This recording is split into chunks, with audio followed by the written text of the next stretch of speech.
যুদ্ধ থামলেও দুর্দশা যায়নি গাজাবাসীর। নানা সংকটে রয়েছেন তারা। এ যেমন সেমিল আব্দুর রহিম দেলুল ৬ সন্তান সহ আশ্রয় নিয়েছেন ধ্বংসস্তূপে পরিণত হওয়া গাজার শাফি মসজিদে। কদিন পরই আসছে শীত। এ সময়টা উদ্বেগ বাড়িয়েছে সেমিলের মতো হাজারো বাস্তুচ্যুত গাজাবাসীর।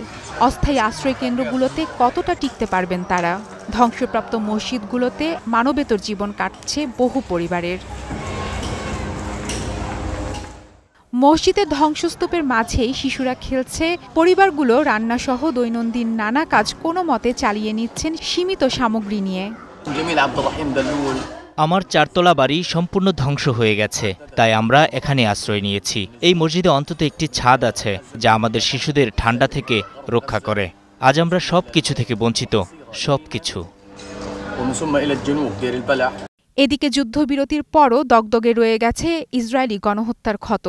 শত শত মরদেহ নিয়ে চরম সংকটে মৃতদের পরিবারগুলো।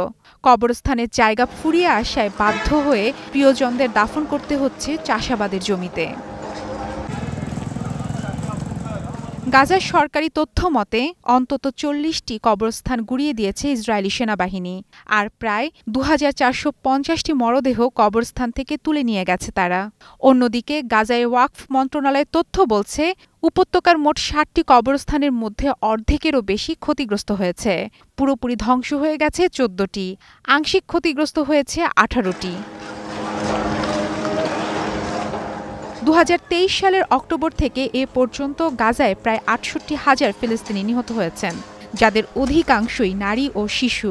কেবল ঘরবাড়ি নয়, গাজার মানুষের কাছ থেকে কেড়ে নেওয়া হয়েছে মৃত্যুর পর সম্মানজনক বিদায়ের সুযোগটুকু।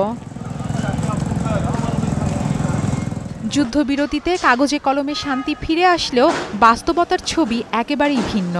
ধ্বংসস্তূপে পরিণত ঘরবাড়ি, মসজিদের ছাদে মাথা গোঁজার চেষ্টা করছেন গাজার বাসিন্দারা। ধ্বংসস্তূপের মধ্যেই তারা খুঁজছেন বেঁচে থাকার স্বপ্ন, ঘুরে দাঁড়ানোর উৎসাহ। মারফাতুন নুর রুচি, স্টার নিউজ।